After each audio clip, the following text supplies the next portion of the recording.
지금 아모스서를 하고 있거든요. 다 읽어오셨어요? 자, 김범호 집사님, 어디 읽어왔어요? 읽어왔어요? 무슨 내용이에요? 저기, 이효리 집사님 읽어왔어요? 아니요. 그러니까 저희 학교에서 떠드는 학생들이 내가 일부러 시킨 거야, 두 사람 저기에서. 한 번 다 읽어왔죠, 당연히. 안 물어봐도 알겠죠? 자, 지금 아모스 개략적으로 잠깐 다룹니다. 이 사람은 남유다 사람이에요. 전반적으로 요 상식은 늘 예언서를 읽을 때는 기억하셔야 될 게 뭐냐면은 이게 이렇게 해서 이제 남유다잖아요. 남유다는 전반적으로 하나님의 축복을 많이 받았다. 그렇게 이해하시면 돼요. 북이스라엘은 하나님의 사랑을 받을 만한 그 근거가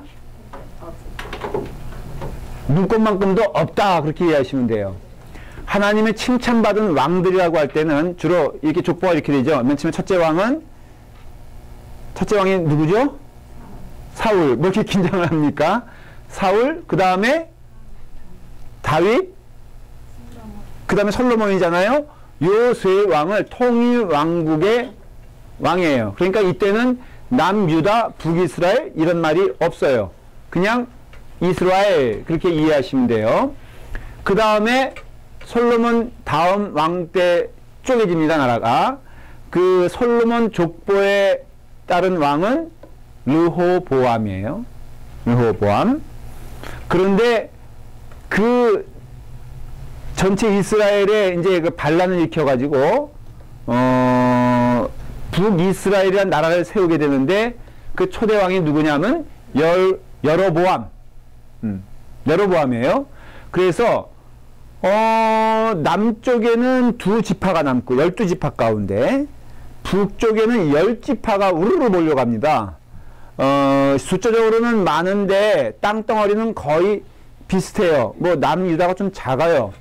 이 정도 되니까는 좀 작은데 남쪽에는 유다 지파와 베냐민 지파가 남게 돼요.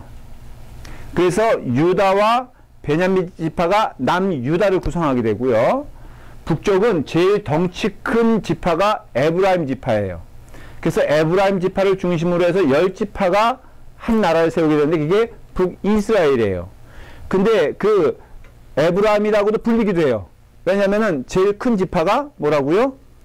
에브라임 지파이기 때문에 에브라마 하는 그 말이 구약에도 나오면 그건 뭘 말하냐면은 바로 북이스라엘 말하는데 그게 한 지파만이 아니고 10지파를 의미한다. 남쪽엔 당연히 유다 지파이기 때문에 남유다라고 했죠. 그래서 이 나라는 결국은 사마리아로 바뀌게 돼요. 예수님 시대에 사마리아라 하는 것이 바로 이 나라를 말하는데 어떻게 보면은 피가 혼혈이 됐기 때문에 유대인들은 혼혈이 되면 끝나는 거거든요. 우리는 혼혈하면은 반반이라고 생각하지만 유대인에게 있어 혼혈은 뭔지 아세요? 너예요, 너. 우리는 뭐 이게 반반이지만은 유대 사람들은 그 피가 섞여 버리면은 그러면은 그거는 우리 민족이 아닌 거예요. 이방 민족이 돼 버리는 거예요. 그래서 사마리아가 되고요. 그 왕들이 수탕에 나오게 되는데 양쪽 다 그 후에 여기는 칭찬받는 왕이 하나도 없어요. 다 하나님의 어떻게 보면은 그 책망을 들은 왕이고 여기는 예를 들어서 히스기야 들어봤죠? 그 다음에 시야 이런 왕들이 나와요. 그러니까 칭찬받았던 왕들이 나오죠. 자, 이런 상황이니까 아모스는 남유다 드고아 지역 예루살렘 밑에 있는 그 목자였어요. 목자, 양치는 목자 전문적인 그 어떻게 보면 제사장 그룹이 아니에요. 그런데 예언자들의 특징이 계시받아가지고 말씀 전하는 거거든요. 근데 이때 이 드고아에 나타난 아모스가 어디로 가서 말씀 전하냐면 북이스라엘 가서 말씀을 전해요. 그러니까 참 안 좋은 환경에서 말씀을 전하는 것이에요. 자기 고장도 아니고 어떻게 보면 적대적인 나라에 가서 전하는데 이 아모스의 시대적인 배경을 조금 알아야 되는데 이 아모스는 그러니까 이 북이스라엘은 아모스가 그 예언을 할 시점이 어느 때냐면요. 가장 북이스라엘 때 왕성했던 때예요. 이해가 되세요? 그러니까 북이스라엘이 완전히 쪼그라드는 그런 때가 아니라 나름대로는 굉장히 강성함을 유지하고 부유함을 유지하고 하여간 우리가 생각하기에는 잘 나가는 때예요. 근데 잘 나가는 때인데 아모스가 와서 무슨 예언하는 거예요? 망한다라는 그 시점이니까 이해가 되시죠? 어떤 뭐 고난 가운데 하나님이 우리를 징벌해 주신다 이게 아니라 그냥 잘 나가고 있는데 잘 되고 있는데 무슨 얘기냐 이게. 그 나름대로도 신앙생활을 잘 하고 있다고 생각했는데 제사장이 있어요 없어요? 그 당시에 북이스라엘에 있을 것 같기도 하고 제사를 드렸으니까 성경 읽어왔어요? 나중에 그 책망할게요 제가. 성경 읽어왔다면 그렇게 답을 안 하지. 거기 제사장 이름도 나오는데 예. 책망하는 거 아니에요. 당연히 여러분들은 그냥 읽었을 거기 때문에 제가 선생의 권위로서 한번 책망해야지 또 복종을 하니까. 그래서 북이스라엘은 그 당시에 굉장히 번성한 나라였다. 그러니까 나름대로는 자기 나름대로는 잘 되고 있는데 무슨 마른 하늘의 날벼락도 아니고 왜 우리가 심판받아야 되느냐라고 하는 질문이 나올 시점에 이제 이 이야기가 시작되는 겁니다. 이해가 되셨죠?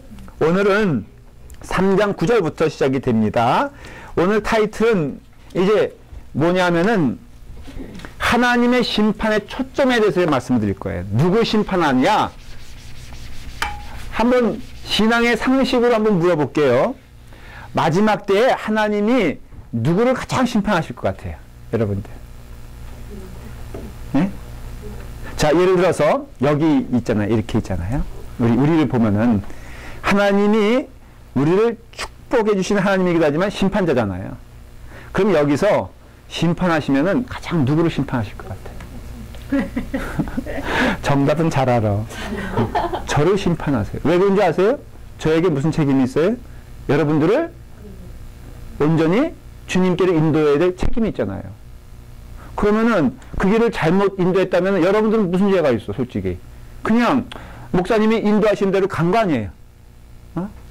그러니까는 책임은 누구한테 있다? 저한테 있어요. 두 번째 책임은 누구한테 있을까? 여기 가운데 있다면은 죄송합니다만 장로님이시지. 또 이렇게 말씀 언짢게 생각하지 마세요. 장로님이면 장로님의 직분이라는 게 있잖아요. 교회 안에서 목사를 잘 보좌하여 하나님의 교회가 온전하게 가는데 장로님들만큼 중요한 직분이 어디냐 이거예요. 근데 장로님이 그 길을 가로막고 있으면은 문제가 되잖아요. 밑에 사람들이. 그 다음에는 권사님도 안심하지 못한다고. 여기서 제일 안심할 사람은 제가 보기에는 가장 초짜 신앙인 제일 후레시한 이정주 집사님. 이분은 전혀 여기 책임이 없지. 집사님이 저기잖아요. 근데 김현 정도도 있구나. 근데 이분들은 안심해도 되지만 이런 분들은 목사님 딸이죠. 집사님이죠. 이 교회 초대교회 멤버죠. 이런 분들은 무거운 맷돌을 매는 거나 다름이 없다 이거예요. 제가 지금 그래서 지금 심판의 초점은 누구한테 가 있냐면요. 사실은 여기서 이방 민족이 아닌 거예요. 이스라엘 너다 이거예요. 왜? 네가 지금 해야 될 일이 있는데 하나님의 택함 받은 백성이 우상을 숭배하고 있고 향락에는 즐기고 있고 하나님에게는 전혀 관심이 없다면은 하나님이 먼저 누구를 심판하시겠느냐라는 것을 지금 아모스가 신랄하게 말하는 장면들이 이제부터 나오기 시작을 합니다. 자, 3장 아모스서를 펴놓고요. 자, 하나님의 백성에 대한 준엄한 하나님의 심판의 얘기를 한번 들어보십시오. 아모스 3장 9절을 한번 보세요. 자, 9절 읽겠습니다. 시작. 아스돗의 궁궐들과 애굽 땅의 궁궐들에 선포하여 이르기를 너희는 사마리아 산들에 모여 그 성 중에서 얼마나 큰 요란함과 학대함이 있나 보라 하라. 이 말씀 한 구절에서 우리는 발견하게 돼요. 두 지명이 나오죠. 어디에요?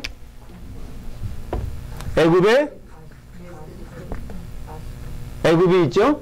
그 다음에 또 아스돗이 나와요. 저를 보세요. 뭐 바빠차 보니까 도움이 안 되는 것 같아. 여기를 향하여 누가 선포하는 거예요? 하나님이. 이거는 이방의 대표적인 곳을 말하는 것이에요. 애굽은 말 그대로 그 당시에 강대국인 애굽을 말하고요. 이 아스돗은 성경학자들이 그 두 가지로 해석을 해요. 70인역이라고 여러분들 아세요? 길게 설명하지 않을게요. 그 성경의 한 번역본이에요. 히브리어를 헬라어로 번역한 것이 소위 70인역이다 이거예요. 구약에 그 히브리어만 돼 있잖아요. 이거를 그 2세, 3세들이 가니까 헬라어만 하니까는 그 헬라어로 번역하기에 70인역인데 거기에는 이 아스돗이라는 지명을 뭘로 바꿨냐 하면은 아수르로 바꿨어요. 그러니까 이것은 좀 설득력이 있는 이유가 이렇게 있으면은 이게 이스라엘 땅이잖아요.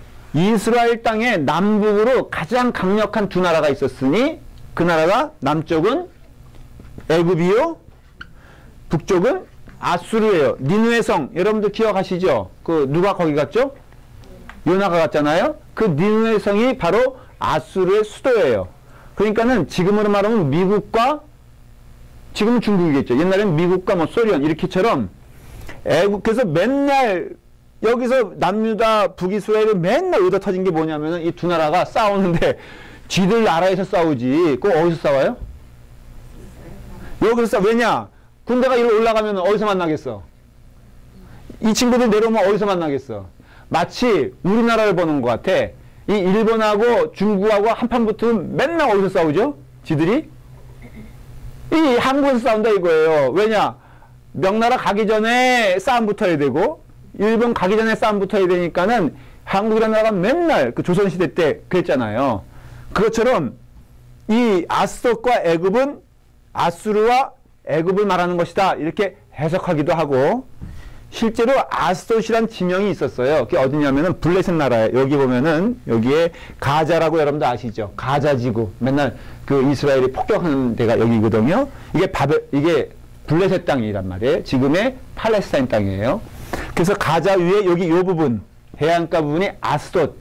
여러분들 신상 그러니까 그 성 법궤를 도둑 맞아 가지고 그러니까는 타치돼 가지고 블레셋에게 그 갔던 그 지명이 아스돗이거든요.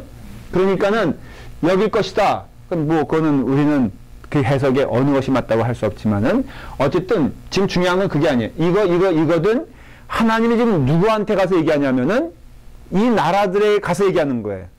하나님이 화가 나셨어? 안 나셨어? 하나님 화가 나셨어. 누구한테 화를 내셨어? 이스라엘 백성에게 화를 내시는 거예요. 그러니까 마치 얘네들한테 이제 말이 안 통하니까 딴 이웃에게 가서 이놈들이 얼마나 나쁜 놈인지 한번 너희들 봐라. 라고 그 옛날에 우리가 오줌 싸면은 이불에다가 뭐 하죠? 네. 맨 처음에는 좋은 말로 싸지 마라. 그렇게 얘기하잖아요.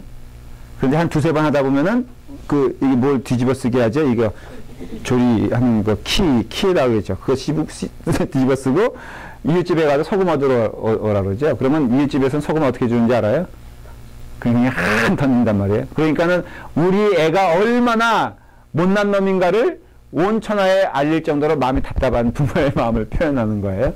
마찬가지예요. 지금 이 얘기는 이 3장 9절 이 얘기는 뭐냐면은 애굽아 봐라 이 나라가 얼마나 악한 나라인가.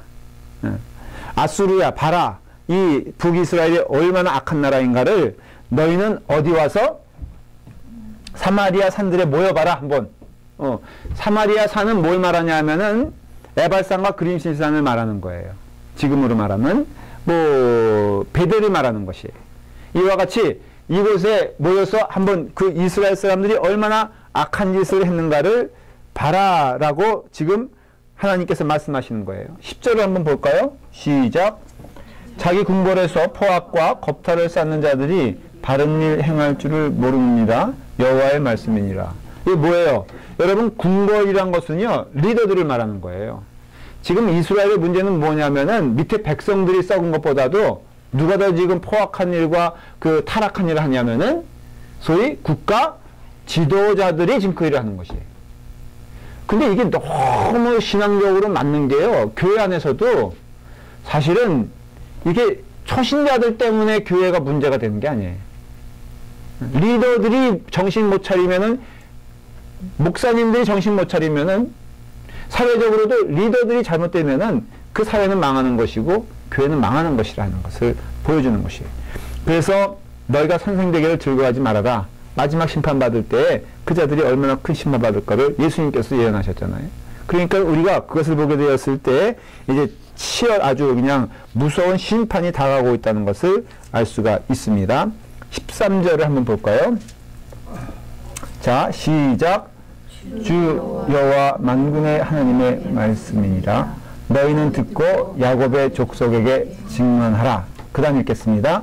내가 이스라엘의 모든 죄를 보응하는 날에 베델의 제단들을 벌하고 그 제단의 뿔들을 꺾어 땅에 떨어뜨리고. 자, 여기 잠깐 보세요.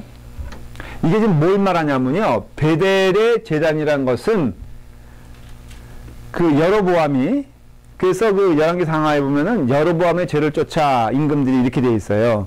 그러니까 말 나올 때마다 여로보암이 등장하는데, 여로보암이 베델에 뭐를 쌓았냐 하면은 제단을 쌓았어요. 그걸 왜 쌓았느냐? 그 북이스라엘 사람들이 예루살렘 가서 예배드리지 못하게 하려고. 나라는 둘로 나눠졌지만 오직 성전은 어디에 있어요? 예루살렘에 있잖아요. 그러니까는 북이스라엘 사람들이 그 신앙의 전통대로 어디 가서 예배를 드리려고 그러겠어? 예루살렘 가서 예배를 드리려고 그랬죠. 그러니까 여로보암 보기에 이건 왕권의 흔들림이잖아요. 그렇죠? 나라가 나눠졌는데, 그러니까는 베델에 성전을 만들었어요. 말로는 누구를 경배한다? 하나님을 경배하는데, 결정적으로 여로보암은 십계명을 어겼어. 하나님을 경배한다고 하면서 뭐를 세워놨어요? 금신상을, 이렇게 금송아지를 세워놨어요. 그러니까는 왜 세워놨을까? 이유는 간단해요. 예루살렘에는 그 신상이, 다시 말하면 그런 그 상이 있어, 없어요? 없는데, 여러분 사람 심리가 눈에 안 보이는 것을 의지합니까? 눈에 보이는 것을 의지합니까? 여러분들도 저한테 요구되어지는 게 뭐냐면요, 눈에 안 보이는 것보다는 눈에 보이는 열매를 요구할 때가 많아요. 그렇죠? 그래서 뭔가 이게 막 떨어져야 되고, 그 다음에 뭔가 신비한 현상, 뒤에 요즘은 그런 소리 못 들어서 안타까운데, 옛날에는 제가 뒤에 이렇게 후광이 많이 비친다는 얘기를 들었어요. 그러면은 뭔가 있어 보이잖아. 왜 웃어요? 진짜예요. 제가 이거 했을 때 전도 많이 됐어요. 그러니까 왜 그런지 모르겠어. 근데 그 교인이 한 명이 얘기해주면 그게 퍼지거든요, 세상에. 전에 있던 교회에서는 굉장히 어떻게 보면은 저분이 정말로 이렇게 예수님 믿긴 믿는데 좀 이렇게 아직은 성숙하지 못한 분인데, 목사님께 후광이 있다 이거예요. 이게 소문이 퍼져가지고요. 제가 신령한 목사로 굉장히 소문이 났어요. 그러니까 제 마음 가운데 어떤 욕심이 들겠어? 상상을 해봐요. 웃은 얘기지만은, 이게 되네. 그러면 이 사람들에게 내가 조금만 더 이런 모습이 보여지면은, 이거는, 그래 안 그래. 그럼 목숨 걸고 쫓아다닐 거 아니에요. 그러니까는 그다음부터는 조명을 이용해가지고 눈을 멀게 한다거나, 아니면은 이상한 것을 보여줘서 무엇인가 하면은, 이런 형국인 거예요. 아주 비유를 하자면은. 베델이라는 곳을 세워놨는데, 뭐 있어야지. 예루살렘 뭐가 있어요? 법궤가 있잖아. 근데 자기네에겐 뭐가 없잖아. 그러니까는 이 여로보암이 생각한 게, 명분은 하나님께 예배드린다고 하면서, 봐라, 우리에게도 하나님의 임재의 증거가 있지 않느냐라고 하면서 금소를 세우는 거예요. 이건 우상숭배지. 그러니까는 문의는 하나님을 섬긴다고 하면서, 말한 대로 이 아모스 시대에도 제사장이 있었어요. 제가 말씀을 드릴 거예요. 그랬는데, 그러니까 하나님이 제일 먼저 벌하시면 어딜 벌하시겠다는 거예요? 이 가증한 베델의 제단을 벌할 것이다 라는 것이에요. 그러니까 오늘날에도 똑같은 게요, 하나님이 가장 심판하실 때 저는 어딜까? 저는 교회라고 생각을 해요. 왜? 하나님께 맡겨준 사명이 있거든요. 하나님을 능멸하면 안 되는데, 사실은 제일 능멸하는 곳이 어디냐면은 교회예요. 왜냐? 우리는 늘 입술로는 하나님의 뜻, 하나님의 자녀들, 하나님의 사랑들 하면서, 아예 세상 사람들은 대놓고 나쁜 짓을 하지, 교회 안에서 이름은 하나님이라 그러면서, 문의는 신앙이라 그러면서 나쁜 짓을 할 때는요, 제가 보기엔 그것은 그 죄의 무게가 배나 되는 것 같아. 세상 사람들은 그런 어떤 타락한 모습으로 죄를 짓는다면은, 우리는 하나님의 이름으로 죄를 짓는다면요, 그 무게는 이 사람들이 죄를 진 것보다도, 이 사람들이 거짓말하는 것보다도 저는 배가 될 것이라고 해요. 뭐 이런 얘기는 끝이 없어요. 저는 목사로서 양심을 걸고 얘기하는데, 목사가 죄 짓는 것은요, 성도들이 죄 짓는 것보다 저는 배나 무겁다고 생각해요. 교통법규도 목사가 걸리면요, 제가 보기에는 배나 벌금 내야 될 거예요, 아마. 왜 그러냐면은 이런 말씀을 우리가 접하게 되었을 때 하나님이 얼마나 그 하나님의 백성들에 대한 진노가 지금 넘치는가를 보여주는 것이죠. 자, 여러분, 그렇게 금송아지 만들고 그렇게 함으로써 하나님께서 이제 저주를 하시는데요. 말씀드린 대로 아모스가 활동했던 이 시대에는 이스라엘의 전성기예요. 가장 좋을 때, 가장 안전할 때, 애굽이 있고 아수르가 있다고 그랬잖아요. 이 아모스가 활동했던 이 시대에 가장 애굽이 약했던 때고요, 가장 아수르가 약했던 때예요. 생각해 보세요.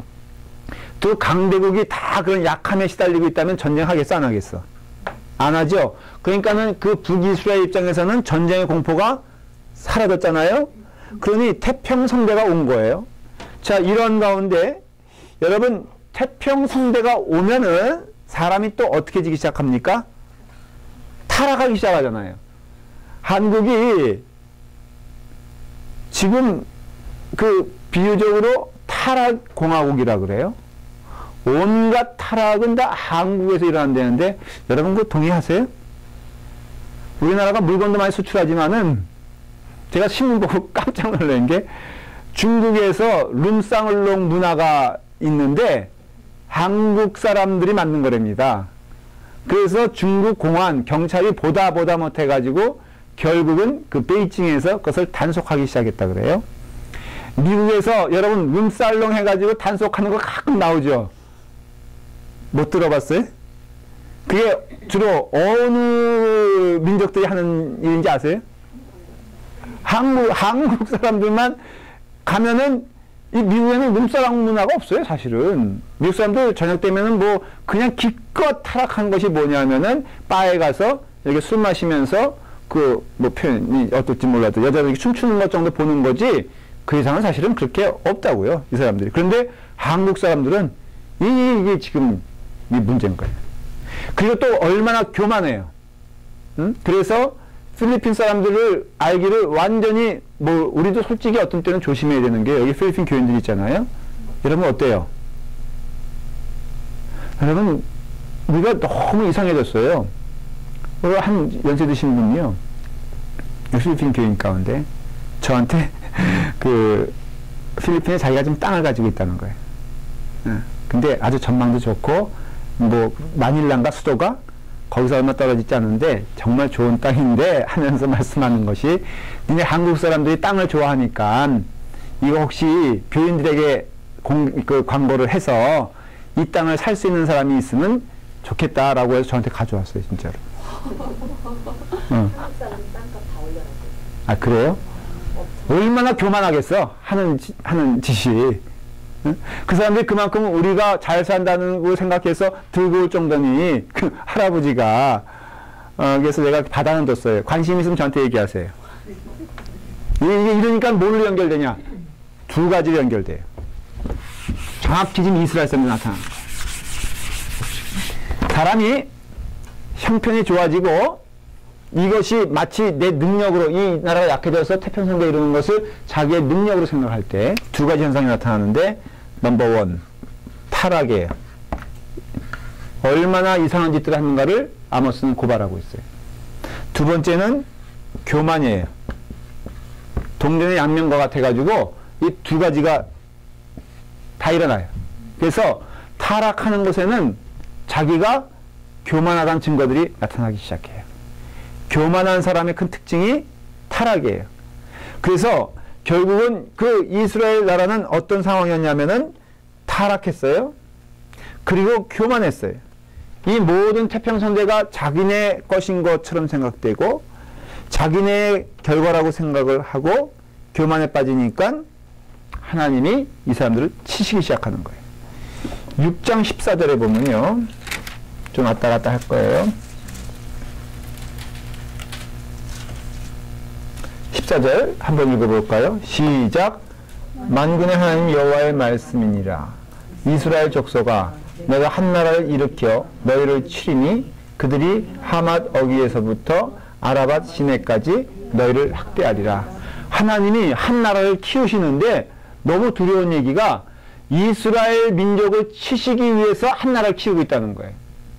너무나 두려운 얘기 아니에요? 하나님이 교회를 치시기 위해서 어떻다고요? 여기서 또 신천지 얘기를 안 할 수가 없어요. 얼마나 우리는 우습게 여기면은, 응? 이제 교회를 향하여서 그 신천지 같은 집단들이요, 이제 얼마나 자신감 있게 공격하냐, 이게. 그 사람들은 얼마나 자신감이 뻗쳐있는지 알아요? 누구든지 만나면은 한 2시간만 얘기하면은 자기네로 끌어올 수 있다는 거예요. 그 사람들은 2개월, 6개월간 교육시키거든요. 6개월간 교육시키면요, 그 어느 누구든지 자기 가정 버릴 만큼, 모든 것 재산 버릴 만큼 자기네 교주한테 충성성을 일궈야 된다는 거예요. 전 정말로 도전이 돼요. 제가 여러분들 가르친 게 얼마예요? 응? 어떤 때는 이게 아니야, 이거는. 얼마나 들었어? 김홍원 집사님 저하고 지금 한 2, 3년 들었잖아요. 그래도 가만히 있잖아요. 그래서 저기 빠진 적 없고 말이야. 응? 여기만이 생명이라고 나오고 그러는데 대체 얼마나 편하냐, 이거. 많이 그러면은 신천지처럼 목숨 걸고 뜻을 다하여 주님의 교회에서 충성하겠습니까? 대답할 수 있어요? 주님에게 충성해요. 그렇게. 그럼 끝까지 남을 거예요? 나봐야지. 오케이. 김현주 교회는 어때요? 그럼 6개월은 되지 않았나? 아직도 왔다 갔다 하진 않죠? 이 교회에서 충성을 다 하겠어요? 이분이 이렇게 얘기하면은, 우리 집사님 어때? 어저께 제 속장회의 했거든요. 이거 잠깐만 곁길로 가지만 중요한 얘기예요. 속장회의 했는데, 제가 그랬어요. 사명자들은 사명이 있어야 된다. 이게 뭐냐 대체 우리가. 그랬더니, 김봉현 선생님이 끝나고 나서는 찔림이 있었대. 자기가 사명자인가? 자기 그동안 몰랐다는 거예요. 너무너무 답답하지 않아요? 얼마나 그동안 얘기를 했는데 이제 와서 자기가 사명자인가? 그러니까 이제 사명자를 해야 되겠다는 좋은 뜻인데 그 결심 안 변했죠? 응. 그러니까 이제는 이효리 집사님 무조건 매달려. 김선호 집사님. 그러니까는 이게요, 얼마나 서글픈 얘기예요, 지금. 하나님이 한 나라를 키우시는데 오직 하나, 너희들 손보기 위해서 내가 한 나라를 키우고 있다. 마치 신천지를 하나님이 어떻게 보면 키우셔서 이 말세 때에 니들 정신 안 차릴래? 우는 사자처럼 정말로 찾아다니는 것을 보게 되었을 때요, 정말 도전이 돼요. 그래서 좋다. 신천지가 바로 옆이라 그래요. 벨플라워. 내가 언젠가는 거기 한번 내가 우리 교인들 끌고 가리라. 어떤 목사님은 못 간다는 거예요. 왜? 가다간 전염될까봐. 만나면 피하라. 근데 하여간 우리가 도전이 되고요. 여러분들 말씀 가운데 이 무장을 해야 돼요. 그 강의하신, 지난주일날 그 강의하셨는데 그 목사님이 마지막에 어떻게 될 것이냐, 교회가. 그러니까는 성경을 잘 알아야 된다. 성경을 통째로 알아야 된다. 왜냐하면 그 사람들이 해석하는 방법이 문구 대 문구거든요. 그러니까는 모든 것이 다 그래요. 그 사람들이 문구 하나 가지고 자기 교주를 만드는 거예요. 그런데 맞는 얘기가 되는 게 성경을 전체를 알고 있으면은 예수 그리스도 외에는 구원자가 없다는 너무나 분명한 진리에 대해서 그 사람들은 눈을 감고 있는 거예요. 그래서 하나님의 말씀을 우리가 알아야 되겠다라는 그런 생각을 합니다. 자, 그래서 여러분들 하나님께서 말씀하시는데 이 마지막 때에 하나님은 그 이방 족속을 사용하셔서라도 하나님은 역사하신다는 것이죠. 자, 특별히 심판에 대해서 얘기하고 있는데요. 심판의 초점. 첫째는 어디다? 북이스라엘이다 라는 것이. 더 나아가서 아모스는 누구를 지금 고발하고 있냐면은 북이스라엘 가운데, 크게 말한 거고요. 가운데 지금 이제 지도자들에 대해서 말을 하고 있어요. 아까 말씀드렸죠. 하나님의 심판이 임할 때 북이스라엘에 임할 뿐 아니라 가장 무서운 심판이 누구에게 임하냐 하면은 바로 리더들에게 임한다라는 것이에요. 특별히 하나님은 남자를 심판하실까 여자를 심판하실까? 그 질문이 되잖아요. 아모스 4장을 보세요. 제가 오늘 좀 이렇게 신랄하게 말을 해도 용서하시길 바랍니다. 자, 시작. 사마리아 산에 있는 바산의 암소들아, 이 말을 들으라. 이게 지금 숫소 말하는 거예요? 암소 말하는 거예요? 암소는 누굴 말하는 걸까? 여자들 말하는 거예요. 근데 살이 얼마나 쪘어? 이 암소를 의미하는 게 뭐예요? 통통함이거든요. 특별히 바산은요, 어느 지역이냐면은 갈릴리 동쪽, 북쪽 지역이에요. 여기는 비옥한 곳이에요. 갈릴리 지역이 원래 농토 지역이거든요, 여러분들. 모든 산물은 다 거기서 나와요. 갈릴리 호수가 있고, 습하고, 그러니까 이게 그 숲이 우거졌기 때문에, 그런데 그 바산의 암소들을 뜻하는 것은 지배층의 부인들을 뜻하는데, 탐욕스럽게 뭐가 쪘어? 그림이 그려지죠. 그래서 자기들만 알고 사리 사욕만 채워서 그들이 표현하는 것은 이스라엘의 부유한 여인들인데, 이 여인들이 어떤 행동하고 있냐면은, 너희는 힘없는 자를 어떻게 해요? 학대하며 가난한 자를 압제하며 가장하게 이르기를 술을 가져다가 우리로 마시게 하라 한더라. 너무 재미있는 표현인데, 가장은 누굴 말하는 거예요? 남편에게 뭐 가져오라고요? 여러분, 남편에게 술 가져오라고 하는 가정은 완전히 갈 때까지 다 간 가정 아니에요? 왠지 그렇잖아요. 생각해봐요. 여기 뭐 이효수 집사님이 퇴근하는 남편에게 이석준 집사님에게 전화해가지고, 여보, 당신 올 때 꼬냑 한 잔 사와. 나는 술 좀 마셔야 되니까는. 이러면 이 가정이 온전한 가정이겠냐 이거예요. 그림을 그려봐요. 김본호 집사님 하는데, 여보 횟감 하나 떠와. 나 오늘 한 잔 해야 되니까는. 이게 과장된 얘기지만은 이런 얘기예요 지금. 그리고 가난한 자를 우습게 여기고. 여러분, 신앙 떨어지면요 윤리적인 면에 타락하는 거 아시죠? 신앙 떨어지면요 온통 내 마음 가운데는 쾌락만 생각해요. 그러면 쾌락만 생각할 때 당연히 어때요? 그 마음 가운데 하나님 없으니 방탕한 삶을 살 수밖에 없죠. 사람 무시하는 교만 생기죠. 그 다음에 술이나 드시지. 이런 생활을 누가 하고 있었느냐? 이스라엘 부유층의 부인들이 실제로 하고 있었다라는 것을 말해주고 있는 거예요. 그래서 여러분들이 모든 가정에 있어서 남편이 중요하긴 해도 성경을 보면은 이 여자들이 얼마나 중요한가를 알 수가 있습니다. 자, 이런 이야기들을 계속하고 있는 거예요. 6장 1절부터 보도록 하겠습니다. 지금 성경에서 왔다 갔다 하면서지만은 한번 읽어볼게요. 시작. 화 있을진저 시온에서 교만한 자와 사마리아 산에서 마음이 든든한 자 곧 백성들의 머리인 지도자들이요 이스라엘 집이 그들을 따르는도다. 여기까지 이제 이해가 되죠? 여기 보면은 화 있을진저 시온에서 교만한 자와 사마리아 산에서 마음이 든든한 자, 이거는 두 가지로 해석할 수 있어요. 하나는 정치적인 지도자를 말하고요.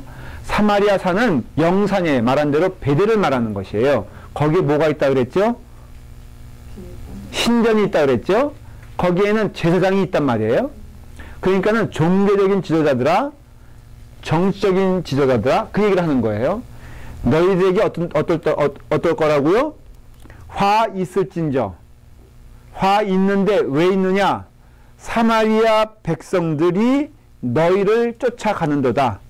그러니까는 자신의 타락과 교만과 방탕함으로 인해서 자기만 망가지는 것이 아니라 그 따르는 백성들이 다 무너지고 있다는 것이에요. 이런 거죠. 집안에서 말이에요. 우리가 아이들 탓할 때가 참 많이 있더라고요. 보니까. 딱 말이야. 그런데 제가 좀 정직하고 객관적으로 말하면은 그 아버지의 그 아들이야. 대부분 그래요. 여러분들이 애를 그냥 막 쥐잡듯이 그렇게 못 살게 구는데 사실은 그 아이를 보면은 죄가 없어. 왜냐면은 표현이 그렇지만은 여러분들의 모습이 그 모습이잖아. 그런데 여러분들은 때로는 나는 그냥 이렇게 고귀한데 응? 너희들은 왜 이 모양이냐? 니네 아빠다. 그 다음에 하는 얘기가 뭐냐? 응? 내가 남편 잘못 만나가지고 니네가 저희 애비 닮아가지고 저러고 있는데 근데 내가 보기에는 성경적으로 보면 엄마 닮지 아빠 닮지 않아요. 그래서 이스라엘도 가정의 중심은 누구였냐면은 엄마예요. 여러분 이스라엘 유대인의 아빠를 닮아 이런 책 봤어요? 유대인 엄마의 교육 전 이런 책은 봤어요.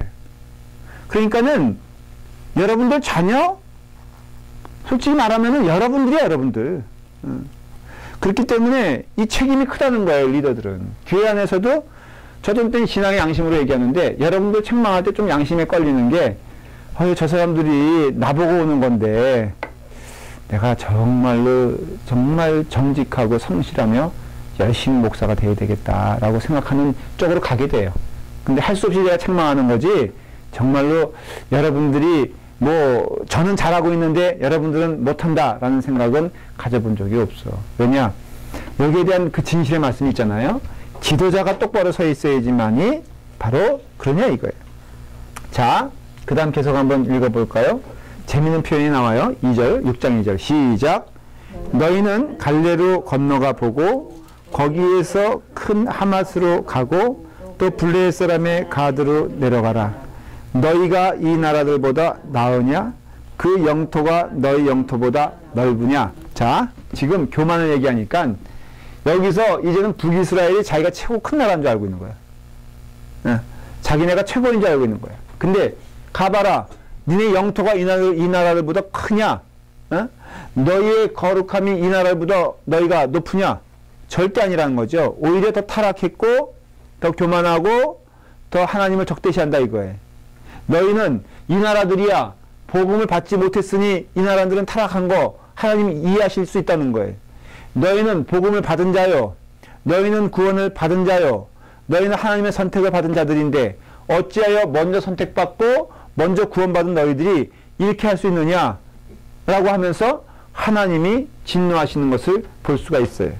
자, 여러분 이런 것들이 계속해서 끊임없이 나오게 되면서 하나님께서 심판을 얘기하십니다.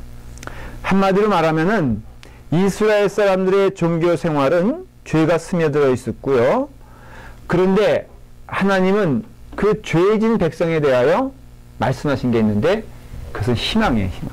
참 아모스서가 성경의 내용이 된 게 뭐냐면요. 하나님은 진노하시지만 하나님은 우리를 사랑하세요. 그 이해가 되세요? 무슨 얘기인지?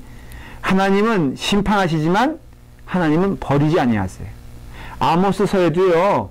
그게 공존해요. 여러분들 읽다 보면은 아 이렇게 진노니까 이렇게 분노니까 하나님께서 우리를 이제 버리시는구나 라고 얘기할 때 그렇지 않다는 것을 보여주는 성경의 내용들이 있어요. 4장을 보세요.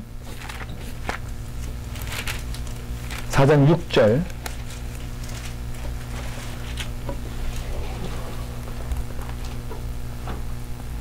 자, 한 절만 읽을게요. 시작. 또 내가 너희 모든 성읍에서 너의 일을 깨끗하게 하며 너희의 각 처소에서 양식이 떨어지게 하였으나 너희가 내게로 돌아오지 아니하였느니라. 여호와의 말씀이니라. 하나님이 양식을 떨어뜨렸어요. 왜 그렇죠? 하나님이 우리를 망하게 하셨어요. 왜 그러죠? 아니 거기 봐봤자 없어요 답이. 저를 보세요.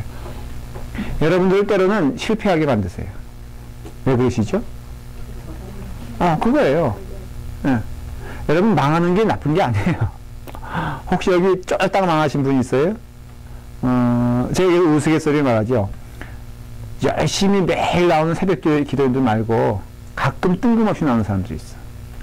그 왜 나오는지 알아요? 망했어요. 우리 개인 가운데 그런 사람이 있어요. 망할 때 나오고요. 회복되면 안 나와 또. 난 그게 좀 이상한 거야. 다급할 때 나오고 그 다급한 문제가 해결되면 그걸로 하나님과 교제하고 동행하는 게 참 즐거운 일이구나 라고 해서 계속 나오는 게 이게 영적인 노일인데 그래서 문제가 해결됐어. 그럼 또 뭐예요? 딴짓에 또 가서 그러다가 또 맞아 안 맞아? 맞으면 또 뭐해? 또 나와. 그러다가 또 문제 해결돼. 그럼 또 뭐해? 이런 인생이 되고 싶어요? 아니면은 한 번 망해봐서 아 이제는 하나님 떠나면 안 되겠구나 라는 걸 깨닫고 그 나머지 여생이 하나님께 붙어가는 여생 되는 거. 어느 게 더 좋은 거예요? 너무나 당연하죠? 그렇죠? 그걸 얘기하는 거예요 지금. 여기 보면은 하나님께서 반복해서 하는 말씀이 주 여호와의 말씀이니라, 주 여호와의 말씀이니라. 5절에도 주 여호와의 말씀이니라, 6절에도 주 여호와의 말씀이니라, 8절에도 주 여호와의 말씀이니라, 9절에도 주 여호와의 말씀이니라, 10절에도 주 여호와의 말씀이니라, 11절에도 주 여호와의 말씀이니라. 이게 뭐냐? 하나님이 경고를 통하여 돌아오라고 지금 호소하는 장면이 나오게 된다 하는 것을 알 수 있어요. 그래서 어느 성경학자는 이렇게 해석을 해요. 환난은 반역하는 백성의 얼굴을 하나님께로 돌려놓는 역할을 합니다. 그렇게 해석을 했어요. 참 좋은 말인 것 같아. 환난은 저주가 아니라 하나님께로 돌려오게 하는 축복의 근거가 된다는 것이. 야곱이 하나님의 사람이었지만 환난을 참 많이 당한 사람이에요. 여러분 요셉의 환난과 야곱의 환난을 구분할 수 있습니까? 이거 구분할 수 있다면요 정말 신앙적으로 이게 성경적으로 그러니까 지식이 있는 사람. 이런 신학적인 질문을 던지면 답할 수 있는 교인이 어떤 교인이 돼야 돼요?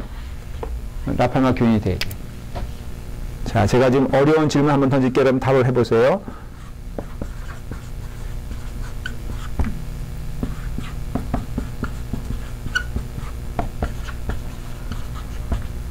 요셉도 환난을 당했어, 안 당했어? 당했어요. 야곱도 환난을 당했어, 안 당했어? 당했어요. 근데 야곱의 환난과 요셉의 환난이 다른 점이 있거든요. 뭔지 혹시 아세요?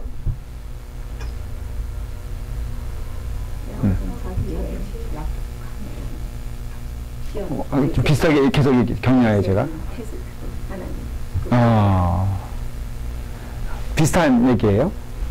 야곱은 지성질 못 나가지고 하나님 고치시기 위해서 환난 주신 거예요. 야곱은 그 인격이 변해가는 것을 봐요.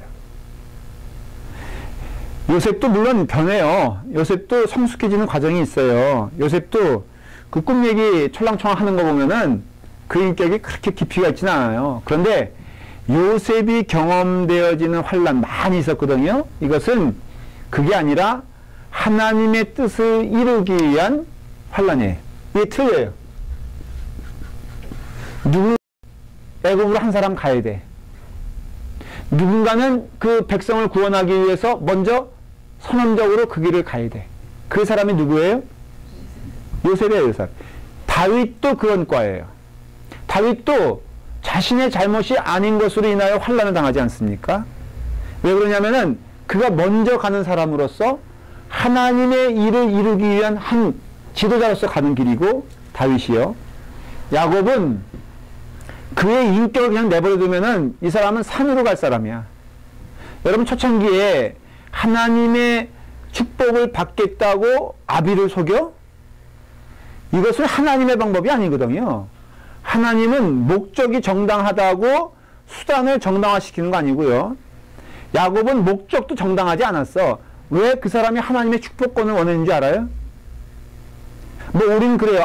야곱은 그래도 하나님의 축복을 받기 위해서 몸 아주 그냥 다 바쳐서 그걸 얻고자 했으니 그 마음은 참 좋은 것 아닙니까? 천만의 말씀, 성경을 잘못 해석하는 거예요. 야곱이 하나님의 축복을 필요한 것은 딴 게 아니에요. 자기가 성공하기 위해서는 그 축복이 제일 좋아 보였거든. 조상들의 역사를 보니까는 하나님의 축복만 있으면은 모든 게 형통했거든. 그래서 야곱은 자기의 인생에 축복이 임하기 위해서 하나님의 축복을 요구한 것이지, 그가 거룩하신 하나님께 영광 돌리기 위해서 하나님의 축복을 요구한 거 아니야. 하나님의 축복을 순수하게 신앙으로 하나님의 영광을 위해서 얻는다면은 거짓말을 사용할 수가 없어요. 여러분, 목적과 과정은 같은 모양이 되는 거야. 하나님의 목적을 가지고 살면서 사탄의 방법을 쓴다?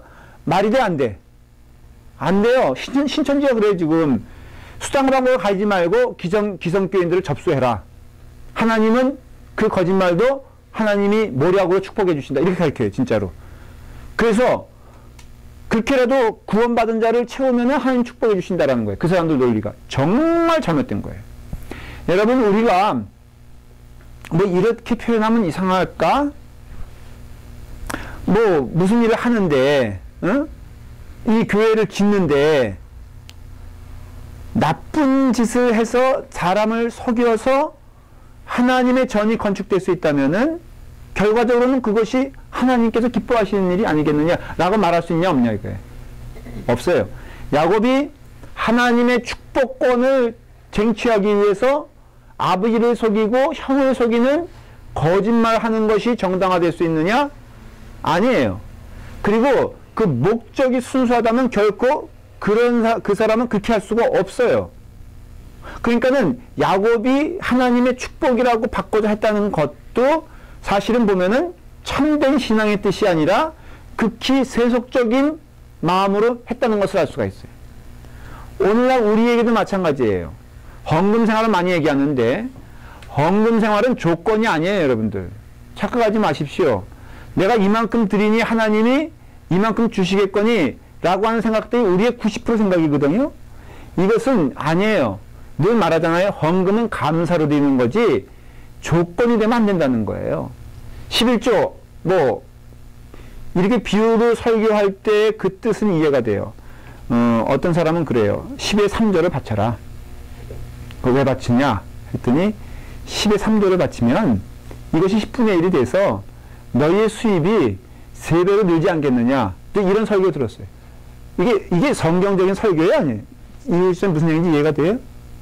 이해가 얼굴 보니까 안 된 것 같아서 설명을 더 할게요. 자, 2를 바치면은 10이 온다라는 것이 10분의 1의 개념 아닙니까? 3을 바치면 당연히 하나님 뭘 주셔야 돼? 너무너무 계산이 딱 맞지 않냐 이거예요. 10분의 9를 바쳐봐라 한번. 어떤 일이 벌어지냐?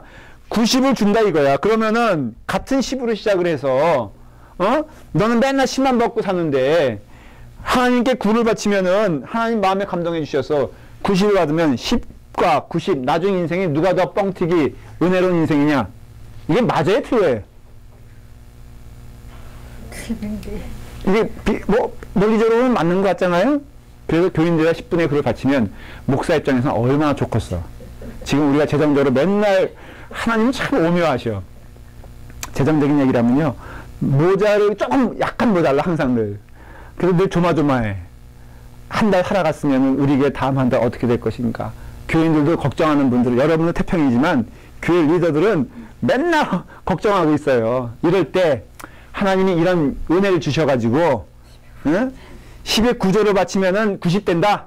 라고 제가 설교하고 싶은 욕망이 나겠어 안 나겠어? 나요. 아니 저는 안 나. 근데 어느 그 이 목사님은 나더라고. 그 죄예요, 죄. 역시 설교하시는 분 많아요. 많아요? 네, 왜냐면 바치는데 그만큼 저렇게 집회 같은 데 갖고 가보면 많이 내고 많이. 그래서 제가 제일 싫어하는 게요. 네. 교회 건축을 앞두고는 부흥을 하자는 거예요. 저도 그 황당한 얘기 들어요. 근데 왜 하냐? 헌금 잘 걷는 목사님이 있대. 진짜로요. 부흥이 하는데 이분의 설교만 들으면 온 재상 집안이 다 나온다는 거예요. 더군다나 하나님의 전을 건축해? 꼭 나오는 얘기가 뭐예요? 다윗의 축복 아니에요? 응? 하나님의 전을 건축한 자의 축복에 대하여 그래서 꼭 건축을 시작할 때는 부흥을 한다는 거예요. 어느 교회나. 그래서 저희도 부흥을 좀 이제 그래서 이 하나님의 전을 건축하는 일에 여러분들이 얼마나 여러분 제가요 부흥사 모실 것도 없어. 제가 잘할 것 같지 않아? 못할 것 같아요? 저를 무시하지 마세요. 제가 맘먹고 어느 부분에 하면요 저도 나름대로 재능이 있고 저도 나름대로 설득력이 있어요. 1시간 동안 맘먹고 여러분들을 정말로 신앙적인 길이 아니지만 내가 원하는 길로 한번 이끌어 가겠다. 어리버리한 여러분들은요 30분이면 충분해. 근데 그게 성경적이지 않으면 하면 안 돼. 저는 그래서 그런 거를 원치 않아요. 뭐 그냥 평소에 헌금하세요. 뭐 그냥 뭐 한다 그래가지고 거기에 이거 하면 더 축복이 된다? 그런 얘기가 성경에 어디 있어? 10분의 9를 바치면 하나님이 뻥튀기 해가지고 90% 그 90배 더 주신다? 이런 얘기가 어디 있어? 헌금은요 조건이 아니에요, 여러분들. 헌신은 조건이 아니야. 뭐 내가 이만큼 헌신했으니 하나님이, 여러분 그런 얘기는 없어요. 헌신과 헌금은요 감사함으로 하는 거예요.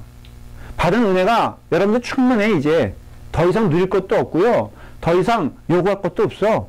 지금 이 말씀 듣는 이 자체가 축복이고 은혜요, 그 기쁨이라면은 이제는 나의 인생을, 나를 하나님을 위해서 내가 무엇을 통해 사용되어질까? 내게 가진 재능, 내게 가진 마음, 내게 가진 능력, 내게 가진 물질을 가지고 이제는 하나님을 어떻게 기쁘시게 할 것인가 하면은 결과적으로 보면 축복 주셔. 굳이 이 90을 얘기하지 않더라도 하나님께 전심을 향하여 나아간 사람들 하나님 굶겨주지 않고요, 하나님 무시당하지 않게 하고 하나님 영광스럽게 만들어주심을 여러분들이 깨달아야 돼요.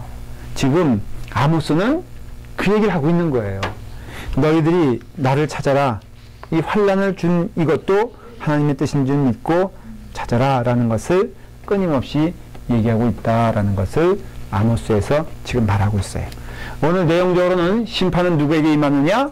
사마리아, 북이스라엘에 임하고 특별히 영적 지도자들에게 임하지만 하나님의 이 심판의 말씀은 저주의 말씀도 아니고 아니면은 너희가 끝났다는 말씀이 아니라 내게로 돌아오라는 하나님의 자비의 목소리인 것을 우리가 깨달으면서 오늘 이 아모스서를 여러분들이 이해하시면 되겠어요.